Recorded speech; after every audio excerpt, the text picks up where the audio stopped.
Assalamualaikum warahmatullahi wabarakatuh. Kami dari kelompok 8 akan mempresentasikan materi terkait perkembangan dan isu-isu akuntansi kontemporer dengan topik yang telah kita ambil, yaitu aset. Untuk kelompoknya, yang pertama ada saya sendiri, Tiara Melati Suci, kemudian Anif Makfiroh, Muhammad Adlan, Abdul Rozak, dan Ilham Alfiantoro. Kemudian langsung saja terkait perkembangan PSAK mengenai aset tetap.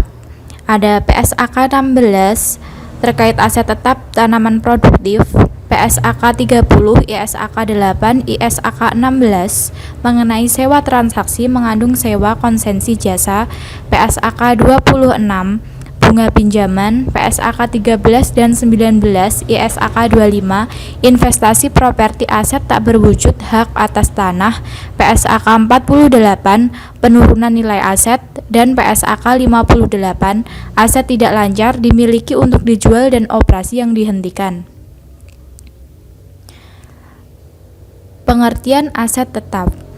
Aset tetap adalah aset berwujud yang dimiliki untuk digunakan dalam produksi atau penyediaan barang atau jasa untuk direntalkan kepada pihak lain atau untuk tujuan administratif dan diharapkan digunakan selama lebih dari satu periode. Ciri: digunakan dalam proses produksi dan bukan untuk dijual kembali, memiliki jangka panjang. Di sini tanaman produktif atau bearer plants termasuk ruang lingkup aset tetap. PSAK 16 Amandemen 2015 terkait tanaman produktif. Tanaman produktif adalah tanaman hidup yang digunakan dalam produksi atau penyediaan produk agrikultur. Diharapkan untuk menghasilkan produk untuk jangka waktu lebih dari satu periode dan memiliki kemungkinan yang sangat jarang untuk dijual sebagai produk agrikultur, kecuali untuk penjualan sisa yang insidental. Tanaman produktif dicatat dengan cara yang sama dengan aset tetap yang dikonstruksi sendiri sebelum berada dalam lokasi dan kondisi yang diperlukan untuk siap digunakan sesuai dengan intensi manajemen. Sebagai konsekuensi, ajuan untuk konstruksi dalam pernyataan ini dipahami untuk mencakup aktivitas yang diperlukan untuk membudidayakan tanaman produktif sebelum berada di lokasi dan kondisi yang diperlukan untuk siap digunakan sesuai dengan intensi manajemen. Kemudian ada PSAK 16 penyesuaian 2015 mengklarifikasi bahwa ketika entitas menggunakan model revaluasi, jumlah tercatat aset disajikan kembali pada jumlah revaluasinya, sehingga jumlah tercatat aset bruto dan akumulasi penyusutan diperlakukan dengan salah satu cara berikut. Jumlah tercatat bruto disajikan kembali secara konsisten dengan revaluasi jumlah tercatat tersebut dan akumulasi penyusutannya disesuaikan untuk menyamakan perbedaan antara jumlah tercatat bruto dengan jumlah tercatat setelah memperhitungkan akumulasi rugi penurunan nilai atau akumulasi penyusutan dieliminasi terhadap jumlah tercatat bruto aset. Demikian materi yang dapat saya sampaikan. Untuk kurang lebihnya mohon maaf. Selanjutnya akan disampaikan oleh teman saya. Akan kembali pada jumlah revaluasinya, sehingga jumlah tercatat aset bruto dan akumulasi penyusutan diperlakukan dengan salah satu cara berikut. Jumlah tercatat bruto disajikan kembali secara konsisten dengan revaluasi jumlah tercatat tersebut dan akumulasi penyusutannya disesuaikan untuk menyamakan perbedaan antara jumlah tercatat bruto dengan jumlah tercatat setelah memperhitungkan akumulasi rugi penurunan nilai atau akumulasi penyusutan dieliminasi terhadap jumlah tercatat bruto aset. Demikian materi yang dapat saya sampaikan. Untuk kurang lebihnya mohon maaf. Selanjutnya akan disampaikan oleh teman saya. Assalamualaikum warahmatullahi wabarakatuh. Selamat siang teman-teman semuanya. Perkenalkan, nama saya Ilham Alfiantoro. Pada kesempatan kali ini, saya akan melanjutkan pemaparan presentasi dari kelompok 8 mengenai isu-isu dan perkembangan akuntansi kontemporer mengenai aset. Selanjutnya saya akan membahas dismantling cost. Nah, ini ada contoh soalnya teman-teman. Jadi PT XY membangun instalasi minyak lepas pantai, biaya yang dikeluarkan sebesar 300 miliar. Kemudian peraturan pemerintah mengharuskan entitas memindahkan instalasi tersebut di akhir konsesi atau 20 tahun yang akan datang. Lalu estimasi biaya untuk melakukan perpindahan dan restorasi sebesar 80 miliar. Tingkat bunga yang berlaku adalah 6%, PV dari biaya restorasi adalah 24,94. Nah, untuk jurnalnya, instalasi minyak diakui dalam neraca dengan jurnal sebagai berikut. Itu ada aset tetap di debit sebesar 394,94 miliar, kemudian ada kas di kredit 300 miliar, dan kewajiban diestimasi di kredit sebesar 24,94 miliar. Kemudian untuk jurnal penyesuaian kewajiban 1 tahun, beban bunga di debit sebesar 1,497 miliar dan kewajiban diestimasi di kredit sebesar 1,497 miliar.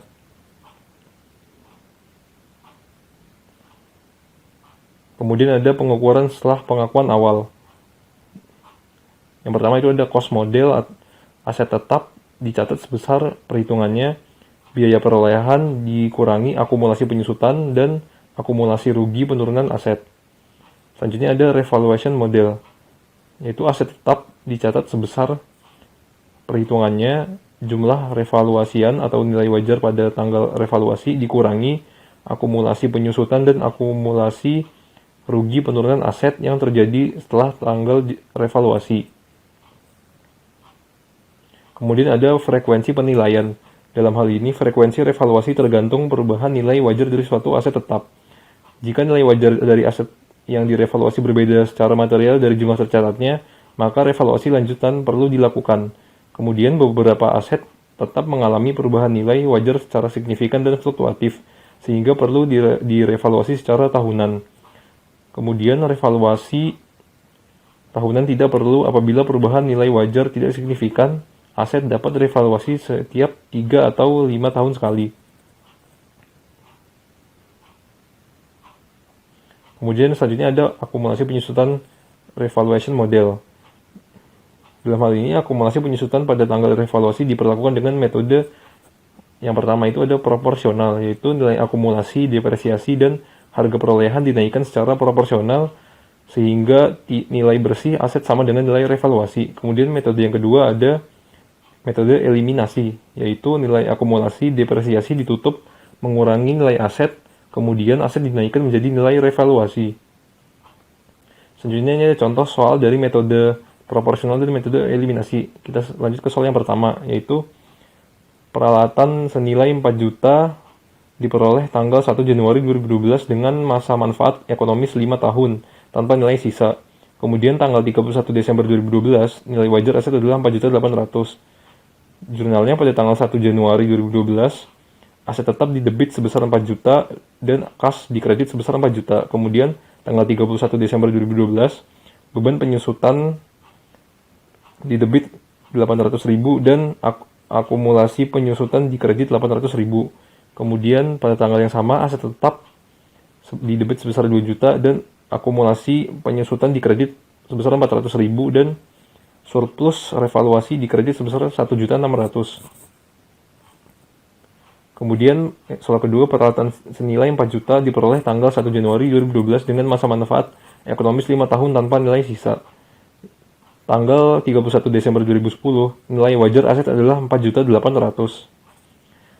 Jurnalnya 1 Januari 2012, aset tetap di kas aset tetap di debit sebesar 4 juta, kemudian kas di kredit sebesar 4 juta. Lalu pada tanggal 31 Desember 2012, beban penyusutan di debit 800.000 dan akumulasi penyusutan di kredit 800.000.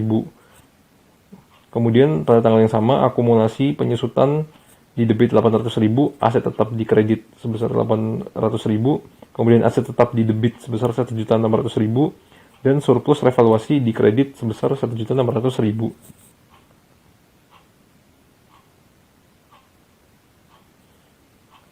Kemudian masih dalam lingkup pengukuran setelah pengakuan awal, jika suatu aset tetap direvaluasi, maka seluruh aset tetap dalam kelompok yang sama harus direvaluasi. Kemudian jika jumlah tercatat aset meningkat akibat revaluasi, kenaikan tersebut langsung dikreditkan ke ekuitas pada bagian surplus revaluasi. Lalu diakui sebagai keuntungan pembalikan penurunan nilai jika sebelumnya ada penurunan akibat revaluasi terdahulu atau impairment. Selanjutnya, jika jumlah tercatat aset menurun akibat revaluasi, penurunan tersebut diakui dalam laporan laba rugi. Jadi dalam hal ini di debit ke surplus revaluasi atau ekuitas dikurangi jumlah saldo kredit surplus revaluasi jika ada sebelum diakui dalam laba rugi tahun berjalan. Kemudian selanjutnya ada surplus revaluasi di ekuitas dapat dipindahkan langsung ke saldo laba pada saat aset tersebut dihentikan penggunaannya. Namun, pemindahan ke saldo laba dapat dilakukan seiring dengan penggunaan aset oleh entitas melalui partially realized saat penyusutan. Lalu dipindahkan sebesar perbedaan penyusutan dengan revaluasian dan penyusutan dengan biaya perolehan atau nilai surplus revaluasi dibagi sisa manfaat ekonomis. Nah, ini ada contoh dari jurnalnya yaitu surplus revaluasi di debit dan saldo laba di kredit. Selanjutnya, pemindahan surplus revaluasi tidak dilakukan melalui laporan laba rugi. Demikian presentasi dari saya. Selanjutnya presentasi akan saya serahkan kepada teman saya Anif. Kurang lebihnya mohon maaf. Wassalamualaikum warahmatullahi wabarakatuh. Di sini ada contoh revaluasi model atau revaluation model, di mana dalam kasus aset tetap dengan biaya perolehan 6 juta dan akumulasi penyusutan sebesar 3.400.000 dilakukan revaluasi dan menghasilkan nilai sebesar 4 juta rupiah. Dalam hal ini dicatat jurnalnya debit akumulasi penyusutan sebesar 3.400.000 dan kreditnya aset tetap sebesar 3.400.000. Lalu ada debit di sebelah debit aset tetap sebesar 1.400.000 dan kreditnya surplus revaluasi sebesar 1.400.000. Dalam perhitungan ini telah dijelaskan pada slide sebelumnya. Lalu di sini ada aset tetap dengan biaya perolehan 6 juta rupiah dan akumulasi penyusutan 3.400.000 dilakukan revaluasi dan menghasilkan nilai sebesar 4 juta rupiah. Sebelumnya pernah direvaluasi dengan penurunan 400.000 rupiah. Pada pencatatan ini dicatat jurnalnya adalah debit akumulasi penyusutan 3.400.000 dan kredit aset tetap 3.400.000. Lalu debit aset tetap sebesar 1.400.000 dan kreditnya keuntungan revaluasi 400.000, lalu kredit surplus revaluasi sebesar 1 juta. Ada contoh revaluasi model yang kedua, yakni aset tetap dengan biaya perolehan 6 juta rupiah dan akumulasi penyusutan sebesar 3.400.000 rupiah dilakukan revaluasi dan menghasilkan nilai sebesar 2 juta rupiah, di mana dalam kasus ini dicatat jurnalnya adalah sebagai berikut. Debit akumulasi penyusutan sebesar 3.400.000 dan kreditnya aset tetap sebesar 3.400.000. Lalu debit rugi revaluasi sebesar 600.000 dan kreditnya aset tetap sebesar 600.000 dikarenakan penyusutan dan hasil dari revaluasi lebih besar saldo penyusutan tersebut. Lalu ada aset tetap dengan biaya perolehan 6 juta rupiah dan akumulasi penyusutan 3.400.000 dilakukan revaluasi dan menghasilkan nilai 2 juta rupiah. Sebelumnya pernah direvaluasi dengan surplus 400.000. Jurnalnya adalah debit akumulasi penyusutan 3.400.000, kredit aset tetap 3.400.000. Lalu debit rugi revaluasi sebesar 200.000, debit surplus revaluasi sebesar 400.000, yakni ini didapat dari revaluasi sebelumnya yang mendapatkan surplus sebesar 400.000 dan kreditnya aset tetap sebesar 600.000. Selanjutnya ada revaluasi pajak. Objek pajak adalah selisih penilaian kembali aktiva tetap, hanya selisih lebih bukan revaluasi dalam konsep penilaian kembali yang dapat berpotensi untung atau rugi. Revaluasi pajak jika menggunakan SAK etap dapat dicatat menurut akuntansi, karena SAK etap menyatakan revaluasi aset tetap diperkenankan sepanjang sesuai dengan ketentuan pemerintah, dalam kasus ini adalah ketentuan pajak. Revaluasi pajak menurut PSAK entitas dapat memilih 1. Revaluasi untuk tujuan pajak, yakni hasil revaluasi tidak diakui dalam laporan keuangan, hanya nilai pajaknya yang dicatat sebagai beban, akan muncul pajak tangguhan. Yang kedua, revaluasi untuk tujuan pajak dan akuntansi, akan diperhitungkan pajak juga mengikuti nilai yang direvaluasi. Kemungkinan hanya di awal, karena saat akuntansi direvaluasi belum tentu pajak memperkenankan, atau bisa disebut juga hanya untuk tujuan akuntansi. Lalu ada revaluasi untuk tujuan akuntansi, di mana akan diakui nilai revaluasinya di laporan keuangan namun tidak digunakan dalam perhitungan fiskal, dan akan timbul pajak tangguhan. Selanjutnya ada penyusutan. Penyusutan adalah alokasi sistematis jumlah yang dapat disusutkan atau depreciable amount dari suatu aset selama umur manfaatnya atau useful life. Nilai residu dan umur manfaat suatu aset harus direview minimum setiap akhir tahun buku, di mana jika hasil review berbeda dengan estimasi sebelumnya, maka perbedaan tersebut harus diperlakukan sebagai perubahan estimasi akuntansi. Di sini ada metode penyusutan. Metode penyusutan yang digunakan harus mencerminkan ekspektasi pola konsumsi manfaat ekonomis masa depan atas aset oleh entitas. Harus direview minimum setiap akhir tahun buku, dan perubahan metode diberlakukan sebagai perubahan estimasi. Metode penyusutan yang didasarkan pada pendapatan yang dihasilkan oleh aktivitas yang meliputi penggunaan suatu aset adalah tidak tepat.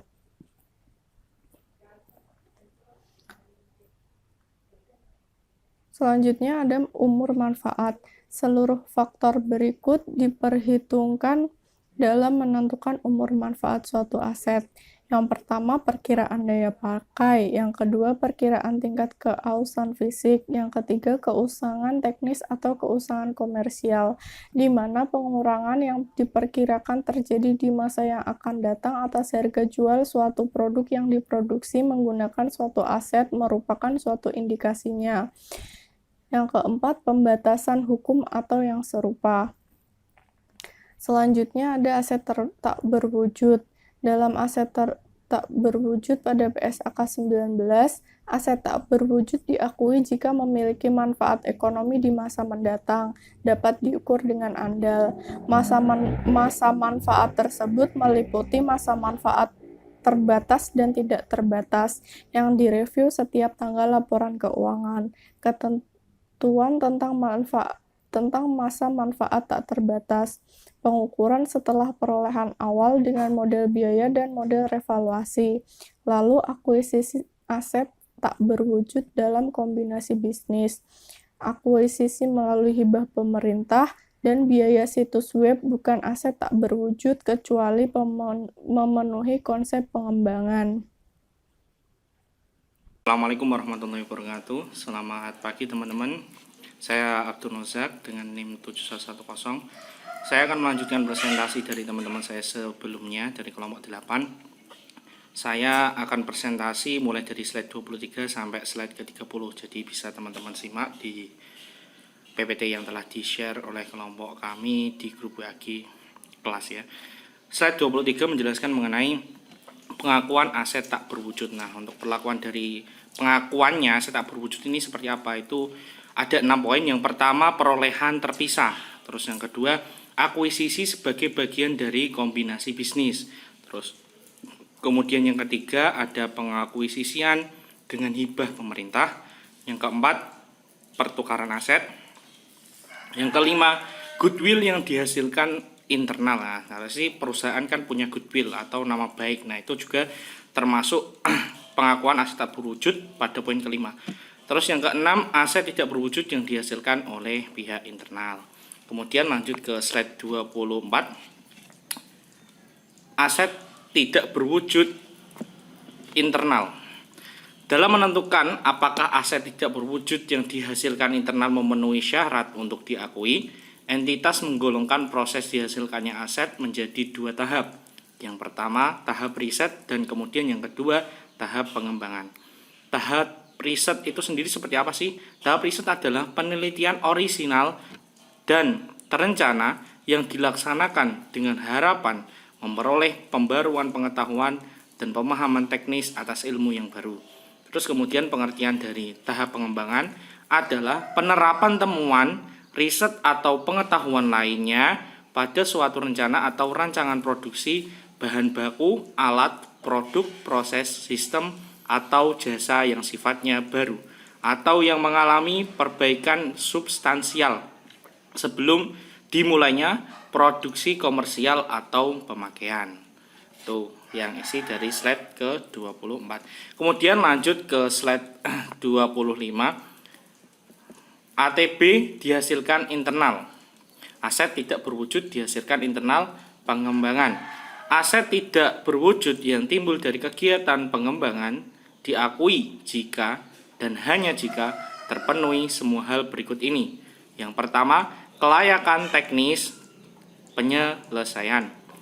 Yang kedua, niat menyelesaikan dan menggunakan atau menjualnya. Jadi harus tentukan apakah aset yang tidak berwujud ini diperuntukkan untuk internal perusahaan, apa untuk diperjualbelikan. Terus kemudian yang ketiga, kemampuan menggunakan atau menjual. Nah, itu tadi sesuai dengan fungsi yang sebelumnya, apakah aset tersebut mau digunakan atau dijual. Yang keempat, kemungkinan besar menghasilkan manfaat ekonomis masa depan, udah pasti ya. Yang kelima, tersedianya sumber daya teknis, keuangan, dan sumber daya lainnya untuk menyelesaikan dan menggunakan atau menjualnya. Ini sama dengan penjelasan saya yang sebelumnya.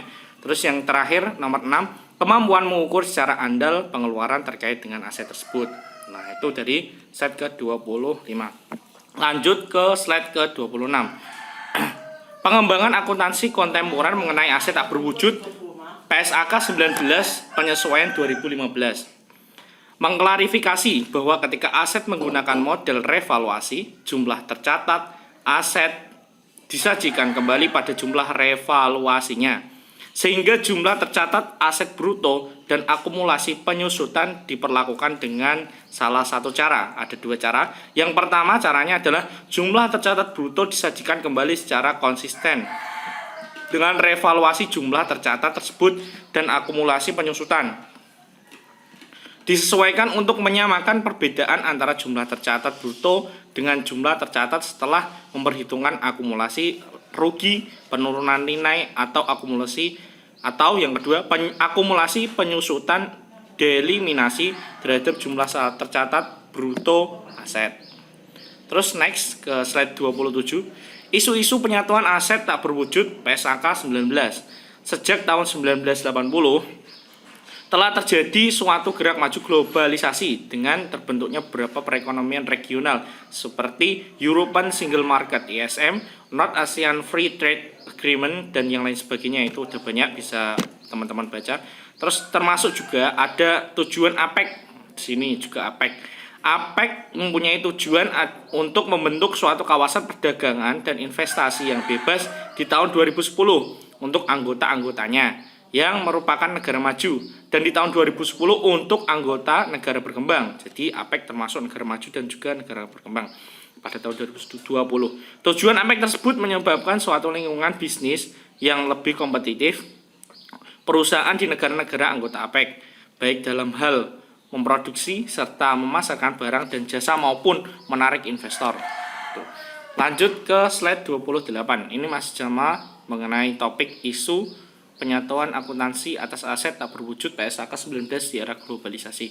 Globalisasi, inovasi teknologi, dan persaingan yang ketat ini membuat perusahaan-perusahaan berubah dari bisnis yang didasarkan pada tenaga kerja labor based business menuju bisnis berdasarkan pengetahuan, knowledge based business. Awalnya mengandalkan tenaga manusia, terus kemudian berubah ke pengetahuan, yakni diwujud nyatakan dengan teknologi-teknologi. Lanjut, dalam sistem manajemen yang berbasis pengetahuan ini, model yang konvensional seperti sumber daya alam, sumber daya keuangan, dan aset fisik lainnya menjadi kurang penting dibandingkan dengan model berbasis pada pengetahuan teknologi. Itu berdasarkan pendapat yang saya kutip dari Suwarjono dan Kadir 2003. Hal tersebut tercermin pada laporan keuangan yang di dalamnya porsi aset tak berwujud semakin bertambah dibandingkan dengan porsi aset tetap lainnya. Lanjut ke slide 29, isu pengakuan dan pengukuran. Dahulu suatu aset dan kewajiban yang digunakan untuk menghasilkan kemakmuran diakui dalam laporan keuangan dengan harga pokok, dan itu adalah berwujud seperti peralatan. Namun pergeseran kepada ekonomi berbasis pengetahuan telah menciptakan atau memusatkan perhatian yang lebih pada seluruh kategori aset yang berbeda seperti nama merek dagang dan aset lunak lainnya seperti yang telah disebutkan. Dengan pengecualian tertentu seperti pembelian nama merek dagang, aset lunak ini tidak diakui dalam laporan keuangan. Kendala utama terkait dengan kesulitan penilaian, ketidakpastian yang melekat pada aset jenis ini, dan potensi kecurangan atas hasilnya. Karena asetnya ini tidak berwujud, tidak seperti peralatan ataupun alat-alat yang digunakan untuk produksi yang kelihatan secara fisiknya, itu maka akan rentan terjadi kecurangan. Ketepatan waktu pelaporan keuangan. Laporan tahunan dan triwulan yang ada sekarang mengandalkan kepada hal yang diakui sebagai laporan inti, tidak mencantumkan dan mengomunikasikan informasi dari pelaku pasar. Siklus produk dipersingkat, praktik manajemen risiko telah meningkat dan lebih umum, dan produk lebih cepat kadaluarsa dibandingkan dengan sebelumnya. Slide ke-30. Manfaat aset tak berwujud di era globalisasi. Jadi kita udah panjang membahas mengenai aset tak berwujud, mengenai pengakuannya, terus isu-isunya. Terus kemudian manfaatnya apa sih aset tak berwujud ini di era globalisasi? Globalisasi teknologi informasi dan persaingan yang ketat pada abad ini memaksa perusahaan mengubah cara mereka melakukan bisnisnya.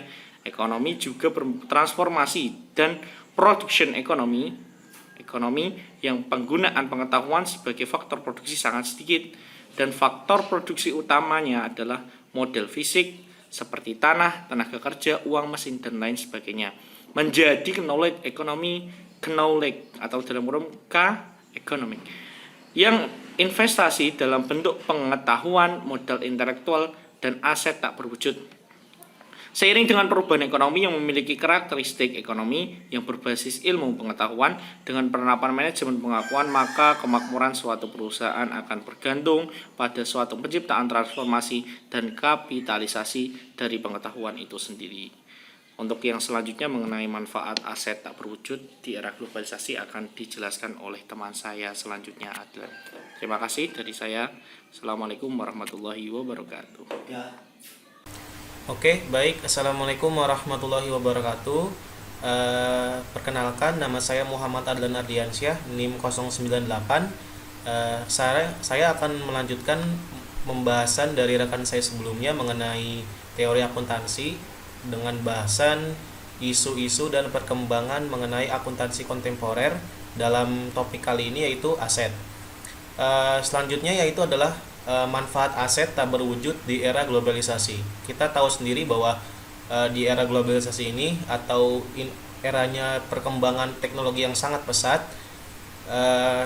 kita tahu sendiri bahwa persaingan ini sangatlah istilahnya cukup kompetitif di dalam persaingan bisnis, dan juga mengenai ekonomi juga bertransformasi, dan production ekonomi atau produksi ekonomi itu menggunakan pengetahuan sebagai faktor produksi, dan juga faktor produksi utamanya itu sendiri adalah modal fisik seperti tanah, tenaga kerja, uang, mesin, dan lain-lain, menjadi knowledge ekonomi atau pengetahuan ya. Karena sekarang ini sudah aset tidak hanya berupa tanah, berupa gedung, mobil, dan segala macam, tapi ada aset namanya knowledge economy yang merupakan investasi dalam bentuk pengetahuan, modal intelektual, dan aset tak berwujud.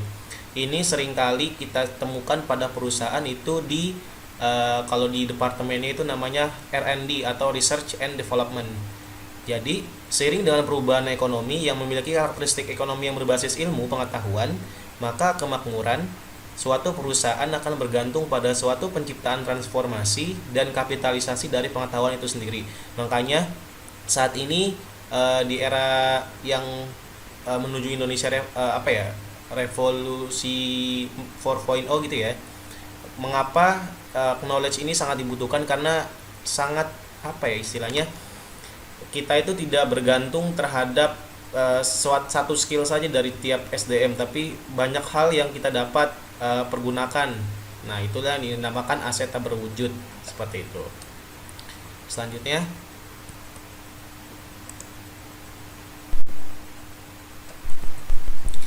dalam sistem manajemen yang berbasis pengetahuan ini, maka modal yang konvensional seperti sumber daya alam dan sumber daya keuangan serta aset fisik lainnya menjadi kurang penting dibandingkan dengan modal yang berbasis pada pengetahuan teknologi.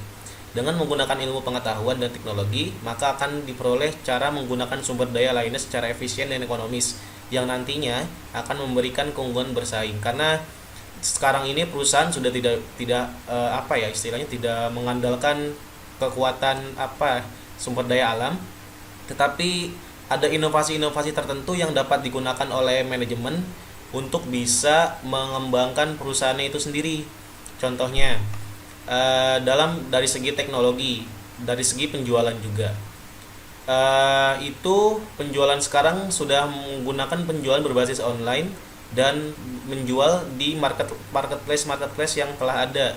Nah, itu merupakan keunggulan-keunggulan yang digunakan dari basis teknologi pada strategi bisnis suatu perusahaan. Dan dalam aset pula, hal ini menjadi sangat penting sehingga ini merupakan suatu investasi yang sangat efisien dan ekonomis yang sangat diperlukan bagi perusahaan untuk bisa beradaptasi di era globalisasi saat ini. Manfaat lainnya yaitu manfaat ekonomis masa depan yang timbul dari aset tak berwujud dapat mencakup pendapatan dari penjualan barang dan jasa, penghematan biaya, atau manfaat lain yang berasal dari penggunaan aset tersebut oleh perusahaan. Misalnya, penggunaan hal kekayaan intelektual dan suatu proses produksi tidak meningkatkan pendapatan masa depan, tapi menekan biaya produksi masa depan. Jadi ini lebih efektif dan efisien, atau bisa kita lebih bilang untuk melakukan suatu produksi yang tadinya kita masih menggunakan manual atau konvensional seperti menggunakan manusia seperti itu ya, kita masih bisa menggunakan mesin atau menggunakan robotik. Nah, itu sangat membantu pekerjaan dan juga mempercepat produksi sehingga laba yang dihasilkan juga bisa lebih besar seperti itu. Itu menurut PSAK 19 pada paragraf 17. Nah, apa sih manfaat aset tak berwujud bagi investor di era globalisasi? Kalau tadi kita membahas manfaat itu bagi perusahaan, sekarang bagi investor. Berkaitan dengan fenomena yang berkembang, kebutuhan akan informasi oleh para investor, kreditur, dan penggunaan laporan keuangan lainnya mengenai nilai perusahaan yang sesungguhnya tentunya menjadi semakin penting. Di lain pihak, akuntansi tradisional lebih berfokus pada penilaian aset berwujud perusahaan dengan prinsip nilai historis.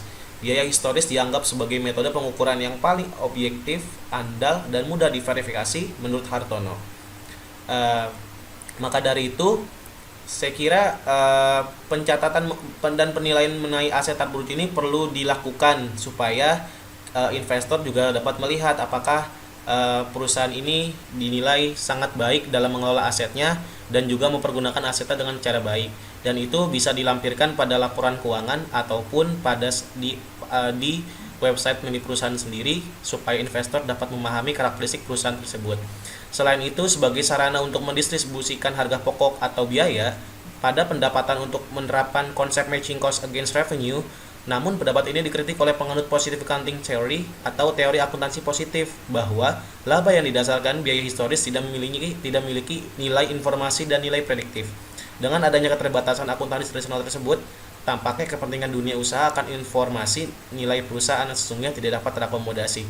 Maka inilah yang pentingnya manajemen perusahaan perlu mengupgrade dan juga membuat suatu inovasi supaya informasi yang diberikan kepada calon investor tersebut dapat tersediakan sehingga investor mau menanamkan modalnya kembali di perusahaan tersebut dan juga bisa menambah market cap yang dimiliki oleh perusahaan tersebut. Nah, selain ada manfaat, tentunya aset tak berwujud di era globalisasi ini juga menimbulkan kontroversi. Aset tak berwujud bukanlah suatu hal yang baru. Hal yang baru adalah gelombang dramatis dalam ukuran serta pentingnya aset tak berwujud bagi perusahaan sejak awal 1980-an. Bukti tidak langsung dari kemunculan tersebut terdapat di dalam nilai yang terus meningkat dari rata-rata market book ratio pada perusahaan-perusahaan S&P 500 dalam jangka waktu 20 tahun terakhir, meningkat dari 1.0 ke sekitar 5.0 basis point untuk periode yang berakhir di tahun 2002. Nah, pendorong utama di belakang gelombang dalam aset tak berwujud ini adalah kombinasi unik dari 3 kekuatan ekonomi yang saling berkaitan, yaitu kompetisi bisnis yang intensif yang disebabkan oleh globalisasi perdagangan, deregulasi dalam sektor-sektor kunci ekonomi, serta jasa-jasa telekomunikasi, transportasi, energi, dan keuangan, serta akselerasi dari teknologi informasi seperti internet. Nah, berbagai komponen-komponen ini semuanya digabung sehingga menciptakan suatu hal yang istilahnya sangat riskan untuk dikelola, karena ketika beberapa komponen ini ada yang miss atau tidak dipergunakan dengan baik, maka suatu berjalannya perusahaan tersebut bisa jadi kurang maksimal. Oleh karena itu, perlu adanya penerapan kembali dan juga adaptasi kembali bagi perusahaan untuk bisa bersaing di era globalisasi seperti saat ini. Dalam penelitiannya Lev and Sogianis tahun 1996 meneliti mengenai reliability, objectivity, and value relevance dari pengakuan R&D sebagai suatu aset. Mereka melakukan hal tersebut dengan mengestimasi modal R&D yang tentu saja tidak disajikan di dalam neraca perusahaan dari satu sampel besar perusahaan-perusahaan publik di Amerika Serikat. Untuk contohnya dalam R&D sendiri adalah iPhone. Kita bisa tahu sendiri bahwa harga iPhone itu yang terbaru itu sangat mahal. Padahal komponen-komponen yang diberitakan itu sangat-sangat murah, mengenai chip, body HP-nya atau layarnya itu semua sangat istilahnya murah dan juga digunakan di merek-merek lain. Namun yang membuat spesial dari iPhone itu sendiri adalah kemampuan dari departemen R&D-nya iPhone itu sendiri atau Apple Incorporated atau Research and Development-nya milik Apple. Kenapa hal ini bisa menjadi dapat meningkatkan harga penjualan itu sendiri? Karena iPhone ini merupakan suatu role model bagi HP lain, dan juga setiap produk-produk yang dikeluarkan oleh Apple ini sangat sangat baik dan juga bisa menjadi daya tarik tersendiri karena memang kemampuan dari R&D perusahaan Apple ini sangat baik. Dan maka dari itu yang saya bilang tadi, R&D ini merupakan suatu bentuk aset tak berwujud yang sangat istilahnya dapat diperhitungkan dan juga sebagai modal bagi perusahaan untuk bisa menjalankan operasi perusahaannya dengan sangat baik. Yang kedua itu adalah merek, suatu aset tak berwujud utama yang lazim di dalam produk-produk konsumen elektronik seperti Sony, itu dalam bentuk elektronik, makanan dan minuman seperti Coca-Cola, dan akhirnya ini dalam perusahaan internet atau Yahoo. Kalau Yahoo sekarang mungkin udah nggak ada ya, tapi lebih ke Google. Seringkali diciptakan dengan suatu kombinasi dari inovasi dan struktur organisasi dalam penelitiannya Bart, Clement, Foster, and Kasnick tahun 1998. Mereka menguji apakah nilai-nilai seperti itu dimasukkan dalam penilaian investor.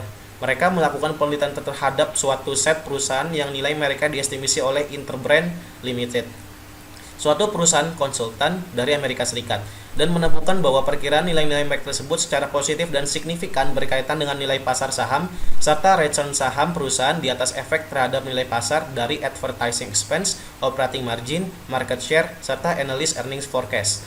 Ini bisa kita lihat bahwa kemampuan R&D ini dapat menaikkan kembali return saham dan juga hal-hal lainnya yang sangat dikira investor ini dapat membuat mereka tertarik untuk menanamkan modalnya di sana, karena perusahaan-perusahaan tersebut bakal long lasting atau istilahnya dapat berjalan beberapa tahun yang akan datang, karena mereka terus beradaptasi dengan era globalisasi ini dengan memperkuat departemen R&D atau Research and Development mereka. Nah, untuk mengatasi permasalahan dari kasus tadi, Maka Broadleaf mengajukan suatu sistem informasi yang komprehensif yang menekankan pada kinerja dan kapabilitas perusahaan bisnis modern karena beberapa dari informasi yang diajukan tidak didasarkan pada transaksi dan tidak bercirikan keuangan. Contohnya kualitas paten. Sistem tersebut berkembang melebihi batas-batas akuntansi tradisional. Tujuan dari sistem informasi tersebut yang diajukan adalah untuk memfasilitasi dua kekuatan utama yang menjadi karakter ekonomi modern. Yang pertama, demokratisasi dan eksternalisasi dari proses pembuatan keputusan baik di dalam organisasi dan di dalam pasar modal. Yang pertama, demokratisasi pasar modal direfleksikan dalam peningkatan peran individual dalam pasar tersebut. Semakin banyak investor individual yang berharap melakukan analisis investasi mereka sendiri dan membentuk portofolio sendiri. Informasi yang umumnya tidak tersedia adalah informasi tentang aset tak berwujud. Maka dari sinilah yang saya bilang tadi, perlunya ada pengungkapan mengenai aset tak berwujud yang dimiliki perusahaan, karena kita tahu sendiri Google, Tencent, dan juga perusahaan-perusahaan teknologi lainnya ini tidak tercantumkan mengenai aset tak berwujud mereka, sehingga investor sulit untuk menemukan apakah perusahaan ini sangat memanfaatkan aset tak berwujud mereka atau hanya sekedar melakukan upaya-upaya yang diharapkan sebagai tindakan adaptasi terhadap era globalisasi ini saja. Nah, kedua, dalam korporasi modern, semakin banyak keputusan penting yang dibuat oleh korporasi modern, semakin banyak keputusan penting dibuat bersama dengan entitas yang terletak di luar batas-batas hukum suatu perusahaan, pelanggan, rekan aliansi, penyedia jasa-jasa di outsourcing, dan seterusnya. Sekian mungkin presentasi dari kami. Kalau misalnya dari pembahasan kami ada yang dirasa kurang atau salah menyebutkan atau segala macam, kami mohon maaf. Untuk teman-teman yang ingin bertanya, silahkan bisa mengajukan pertanyaannya nanti pada saat sesi diskusi dimulai. Oleh karena itu, kami dari kelompok 8 mengucapkan terima kasih atas perhatiannya. Sekian, wassalamualaikum warahmatullahi wabarakatuh.